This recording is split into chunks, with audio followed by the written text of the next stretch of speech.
జనసేన పార్టీకి చెందిన Kakinada rural MLA పంతం నానాజీ ఒక వివాదంలోకి వచ్చారు. ఈరోజు వీడియో అంతా కూడా హల్చల్ చేస్తుంది సోషల్ మీడియాలో. అసలు కారణం ఏంటంటే రంగరాయ మెడికల్ కాలేజీలోకి వెళ్ళి ఒక వాలీబాల్కి సంబంధించినటువంటి నెట్ కడుతున్నారు. దానికి అక్కడ ప్రొఫెసర్ అయినటువంటి అక్కడ యాక్చువల్గా వైస్ చైర్మన్ కూడా ఈ స్పోర్ట్స్ అథారిటీకి ఈయన అడ్డుకున్నాడు. ఆయన వద్దు, ఇక్కడ ఆడద్దు, నేను యాక్సెప్ట్ చేసి నేను అప్రూవల్ తీసుకొచ్చిన తర్వాత మీరు చేతులు కానీ చెప్పాను. ఈయన పేరు డాక్టర్ ఉమామహేశ్వరరావు. వీళ్ళు ఏం చేశారంటే ఈ కార్యకర్తలు అనుకోవచ్చు, లేకపోతే అక్కడ యువకులకు అనుకోవచ్చు, వీళ్ళు వెళ్ళి అక్కడ ఎమ్మెల్యేకి చెప్పారు పంతం నానాజీకి ఈయన అడ్డుకుంటున్నారని. కానీ ఆయనైనా సరే ఆయన పిలిపించో లేకపోతే ఫోన్లో మాట్లాడో కారణం కనుక్కొని దాన్ని సామరస్యంగా పరిష్కరించుకోవచ్చు. అనుచరులతో ఆయన వచ్చేసాడు. ఆయన వచ్చేసి ముఖ్యంగా మేనల్లుడు బన్నీ కూడా ఉన్నాడు. ఈ మేనల్లుడు బన్నీ ఎప్పుడైతే పంతం నానాజీ ఎమ్మెల్యేకి ఎలక్ట్ అయ్యాడో మొత్తం అంతా కూడా కాకినాడ రోడ్లో హల్చల్ చేస్తున్నాను కూడా టాక్ కూడా వస్తుంది. సరే వచ్చేసారు, వచ్చి నానా దుర్భాషలు ఆడాడు, బూతులు తిట్టాడు, మొహం మీద మాస్క్ లాగడానికి ప్రయత్నం చేశాడు. ఇంత వెనకాల నుంచి వాళ్ళ మేనల్లుడు బన్నీ దాడి చేశాడు, తల మీద కొట్టాడు. ఆయన తప్పు కదా, ఒక ప్రొఫెసరు, ఆ డాక్టరు, పైగా దళిత వర్గాలకు చెందినటువంటి వ్యక్తి, ఎంత సామరస్యంగా మాట్లాడాలి, ఎంత చక్కగా ఉండాలి. జనసేన అంటే ఒక సిద్ధాంతానికి రూపకల్పన చేసింది. మరి ఈరోజు పవన్ కళ్యాణ్ ఒక నైతిక సిద్ధాంతాలకి నిబద్ధతకి మారుపేరు. మరి కాకినాడలో ముఖ్యంగా ఆ రోజు మరి ఆయన చేసినటువంటి ప్రకటనలు కానీ లేకపోతే ఆయన చేసిన ప్రసంగాలు కానీ కాకినాడ అంతా కూడా ఉత్తేజపరితం చేసింది. అప్పట్లో అక్కడ ఎమ్మెల్యేగా ఉన్నటువంటి కాకినాడ ఎమ్మెల్యే చంద్రశేఖర్ రెడ్డి ఎలాంటి దురాఘాతాలకి పాల్పడాడు, ఎన్నంటి అవినీతి కార్యక్రమాలకు పాల్పడ్డాడు, ఎన్ని రౌడీ కార్యక్రమాలు చేపట్టాడు ఆయనే విమర్శించాడు పవన్ కళ్యాణ్. అలాంటి కాకినాడ ఏరియాలో ఇలాంటి రౌడీజం, ఇలాంటి వీరంగం చేయటం నిజంగా పంతం నానాజీకి చాలా చెడ్డపేరు తీసుకొచ్చింది. ఈ విషయం విన్నటువంటి పవన్ కళ్యాణ్ చాలా తీవ్రమైన ఆగ్రహం వెళ్ళబుచ్చారు. కలెక్టర్కి, ఎస్పీకి కూడా ఆదేశాలు ఇచ్చారు. మా పార్టీ ఎమ్మెల్యే అయినా మీరు చూడొద్దు, ఎటువంటి యాక్షన్ అయినా తీసుకోండి అని చెప్పి స్పష్టమైనటువంటి ఆదేశాలు ఇవ్వడం జరిగింది. దీంతో మరి పంతం నానాజీ మరి దిగిరాక తప్పలేదు, వెళ్ళి ఉమామహేశ్వరరావుని కలిసి క్షమాపణ చెప్పడం కూడా జరిగింది. అయితే ఇది అన్కండిషనల్ క్షమాపణ.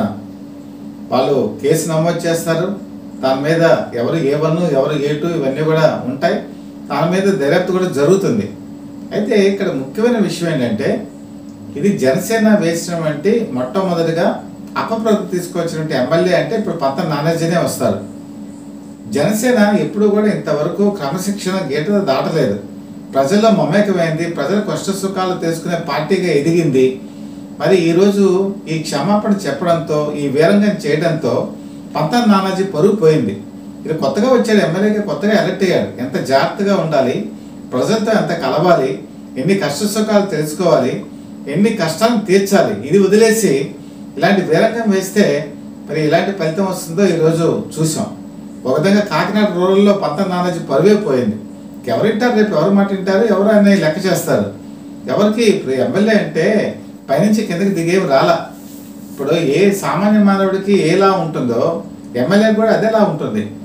ఏ తప్పు చేసినా సామాన్య మానవుడికి ఎలాగా ఎదురవుతుందో అలాంటి ఎదురైతే ఈరోజు ఎమ్మెల్యే కూడా ఉంటుంది.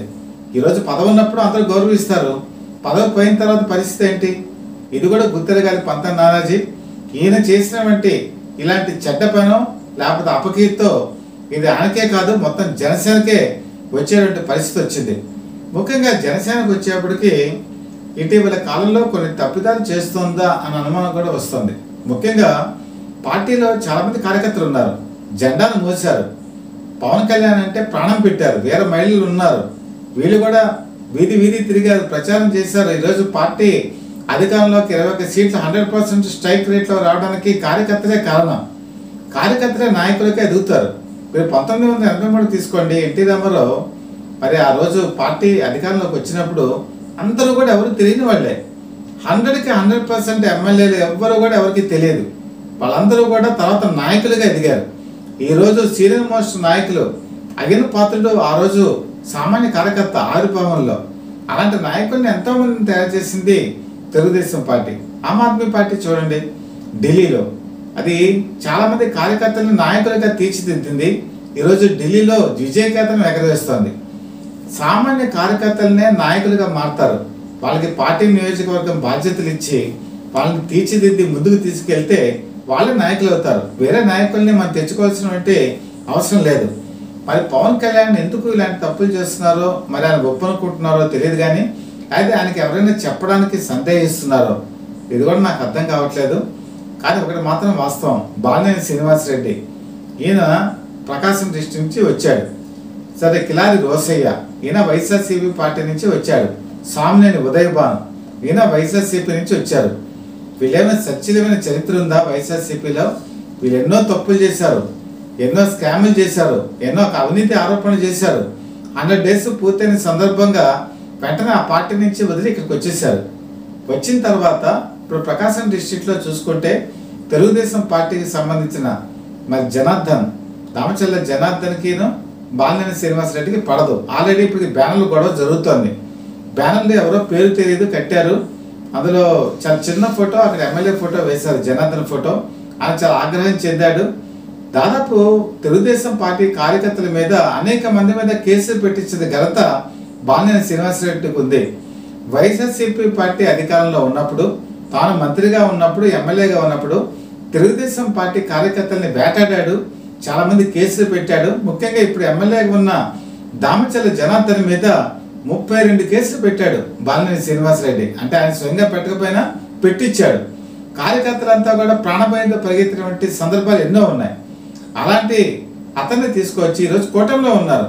కూటమిలో ఉన్నప్పుడు ఆ తెలుగుదేశం పార్టీతో సమన్వయం ఉండాల్సిన పరిస్థితుల్లో బాలినేని శ్రీనివాసరెడ్డి తీసుకొచ్చి పార్టీలో చేర్చుకుంటే రేపు ప్రకాశం డిస్ట్రిక్ట్లో పరిస్థితి ఏంటి? అసలు ఎమ్మెల్యేకి బాలినేని శ్రీనివాసరెడ్డికి పడుతుందా? మరి బాలినేని శ్రీనివాసరెడ్డిపై మైనింగ్ కేసు ఎన్నో ఉన్నాయి. మరి పవన్ కళ్యాణ్ ఏం చెప్పారు? సచివులకి, నిజాయితీ గల వాళ్ళకి, ఎటువంటి అవినీతి మరకలు లేని వాళ్ళకి నేను పార్టీలో చోటిస్తాను అన్నారు. ఇదైనా చోటు ఇవ్వడం? అవినీతి మరకలు ఉన్న వాళ్ళని తీసుకొచ్చి పార్టీలో చోటు ఇవ్వటం అది నిజాయితీకి మారుపేరు అవుతుందా? పవన్ కళ్యాణ్ కూడా ఈ విషయం ఒకసారి ఆలోచించుకోవాలి. ఆయన ఏమన్నారు? చాలా తీవ్రమైనటువంటి ఆగ్రవేశాలతో పార్టీ ప్రచార కార్యక్రమాల్లో ఎవరైనా సరే వైసీపీ నాయకులు తప్పు చేస్తే వాళ్ళ చొక్కాలు విప్పి నడి రోడ్డు మీద పరిగెత్తిస్తానని చెప్పారు. ఆయన ఎవరిని ఉద్దేశించి అన్నారో నాకు తెలియదు. కానీ సచివుడైతే కాదు బాలినేని శ్రీనివాసరెడ్డి. సరే, సామ్నేని ఉదయభాను దగ్గరికి వద్దాం. సామ్నేని ఉదయభాను వాళ్ళకి అతి సమీప బంధువు Vasudeva Reddy. Vasudeva Reddy AP beverage corporation ఎండీగా పనిచేశాడు. ఆయన డిజిటల్ పేమెంట్స్ లేవు, ఓన్లీ క్యాష్ కట్టించుకున్నాడు. ఆయన ఎన్నో లక్షల కుంభకోణం లిక్కర్ స్కామ్లో జరిగిందని జనసేన ఆరోపించింది, తర్వాత తెలుగుదేశం పార్టీ ఆరోపించింది. ఇప్పుడు వాసుదేవరెడ్డి పరారీలో ఉన్నాడు. వాసుదేవరెడ్డి కనుక దొరికితే లిక్కర్ స్కామ్ ఎంతవరకు ఘోరంగా వెళ్ళింది, ఎన్ని కోట్లు వీళ్ళ అవినీతి చేశారు, ఎంతమంది చీప్ లిక్కర్లు తాగి లివర్ పాడైపోయి ఎంతమంది అమాయకులు మరణించారు, ఇది పవన్ కళ్యాణ్ కూడా చాలా ప్రచార కార్యక్రమాలు చెప్పారు. మరి అలాంటి వాసుదేవరెడ్డి సామ్నేని ఉదయభానికి సమీప బంధువు. అసలు కొంతమంది చెప్పేది ఏంటంటే వైఎస్ఆర్సీపీ పార్టీ అధికారంలో ఉన్నప్పుడు సామ్నేని ఉదయభానే అప్పుడు ఉన్నటువంటి ముఖ్యమంత్రిగా ఉన్నటువంటి జగన్మోహన్ రెడ్డికి వెళ్ళి రికమెండ్ చేసి వాసుదేవరెడ్డిని తీసుకొచ్చి ఈ ఏపీ బెవరేజెస్కి ఎండీగా పెట్టారని కూడా అంటారు. అలాంటి సామ్నేని ఉదయభాను తీసుకొచ్చి ఈరోజు పార్టీలో కనుక చేర్చుకుంటే రేపు అతను వెళ్ళి ఏమడుగుతాడు? అప్లికేషన్స్. ఇప్పుడు అతని మీద అవినీతి ఆరోపణలు ఉన్నాయి. అలాగే తన సమీప బంధువు వాసుదేవరెడ్డి ఇప్పుడు లిక్కర్ స్కామ్లో ఇరుక్కొని ఉన్నాడు. రేపు అడుగుతాడు అప్లికేషను, ఏమంటే మీరు వాసుదేవరెడ్డిని కాపాడండి అని. అప్పుడు పవన్ కళ్యాణ్ పరిస్థితి ఏంటి? అసలు ఇలాంటి వాళ్ళని తీసుకొని రావటం వల్ల పార్టీకి మంచి పేరు వస్తుందా, చెడ్డ పేరు వస్తుందా? మరి ఎందుకు ఆలోచించి తీసుకున్నారో, ఆలోచించకుండా తీసుకున్నారో ఇది కూడా చాలా మంది పార్టీ కార్యకర్తలకు కాదు, ప్రజలకు కూడా మనోవేదన కలిగించేటువంటి అంశం. కిలారి రోసయ్య మీద కూడా అనేక అవినీతి ఆరోపణలు ఉన్నాయి. అయితేను పార్టీ అధికారంలో ఉన్నంత కాలం అనుభవించాడు. ఈరోజు ఇక్కడికి వచ్చి జాయిన్ అయ్యాడు. సరే, ఓకే, సరే, నాయకులు లేరు అని తీసుకొచ్చారు, రేపు మార్చుకుంటారు.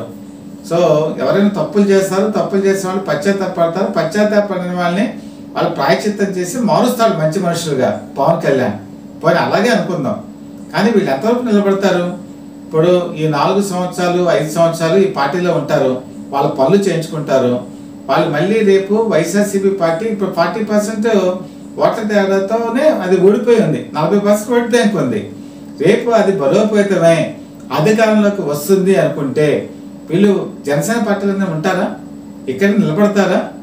అది నమ్మకం ఉందా? మళ్ళీ లాస్ట్ ఎలక్షన్స్కి ముందు వీళ్ళు జగన్మోహన్ రెడ్డి దగ్గరికి వెళ్ళిపోయిన నమ్మకం ఏముంది? జగన్మోహన్ రెడ్డికి అతి సమీప బంధువు బాలినేని శ్రీనివాసరెడ్డి. బాలినేని శ్రీనివాసరెడ్డి మైనింగ్ వ్యాపారాల్లో పరోక్షంగా వైఎస్ జగన్మోహన్ రెడ్డికి వాటాలు ఉన్నాయి. వాళ్ళిద్దరు కలిసి వ్యాపారం చేశారు. ఇది అందరికీ తెలిసిన విషయమే. అలాంటి వ్యక్తిని ఈరోజు తీసుకొస్తే ఇతను చివరి వరకు ఉంటాడని నమ్మకం ఉందా? లేదు. కాబట్టి పార్టీ కార్యకర్తల్ని నాయకులుగా చేసి వాళ్ళు ముందుకు తీసుకెళ్లవలసినటువంటి పవన్ కళ్యాణ్ రేపు ఇలాంటి నాయకులు ఇంకా చాలా మంది వస్తారు. ఒక బీజేపీ పార్టీలో ఒక చిన్న ఇది ఉంది, కామెంట్ ఉంది. అదేంటంటే చాలా మంది స్కామ్లో ఇరుక్కొని, బ్యాంక్ స్కామ్లో ఇరుక్కొని ఇలాంటి వాళ్ళందరూ కూడా బీజేపీలోకి వెళ్తే పునీతులు అయిపోతారు. వాళ్ళ మీద ఎటువంటి సిబిఐ కేసులు ఉండవు, ఈడీ కేసులు ఉండవు. అందుకని చాలా మంది ఏం చేస్తారంటే సేఫ్గా ఉండాలంటే బీజేపీ పార్టీలోకి వెళ్ళిపోతారు. అంటే బీజేపీ పార్టీలోకి వెళ్తే కేంద్రంలో అది ఉంది కాబట్టి ప్రొటెక్షన్. ఇప్పుడు ఇక్కడికి వచ్చేప్పటికి ఇప్పుడు వైఎస్ఆర్సీపీ నాయకులు బాలినేని శ్రీనివాసరెడ్డి, కిలారి రోసయ్య, సామినేని ఉదయభాను వీళ్ళు తెలుగుదేశం పార్టీలోకి వెళ్ళలేరు. వీళ్ళకి నో ఎంట్రీ.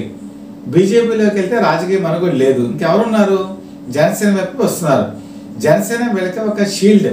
ఈ 4-5 సంవత్సరాలు కూడా వీళ్ళ మీద ఎటువంటి ఇబ్బంది లేకుండా, ఏ ఎంక్వైరీలు లేకుండా హ్యాపీగా గడపాలి అంటే జనసేనలోకి వచ్చేద్దామని చెప్పేసి వచ్చేస్తున్నారు. రేపు వీళ్ళే కాదు ఇంకా చాలామంది వస్తారు. వచ్చిన వాళ్ళు వీళ్ళు ఇక్కడే ఆగా షెల్టర్ తీసుకుంటారు. అవకాశం దొరికితే మళ్ళీ అక్కడికి వెళ్ళిపోవాలని నమ్మకమైనా ఉందా? కాకపోతే నాకు పవన్ కళ్యాణ్ అంటే అభిమానం. జనసేన అన్నా కూడా ఒక జర్నలిస్ట్గా నేను అభిమానిస్తాను. అయితే నేను ఒక ఎత్తువ పలికేది ఏంటంటే జనసేన క్రమశిక్షణ ఉంది, ఒక అంకిత భావం పవన్ కళ్యాణ్కి ఉంది.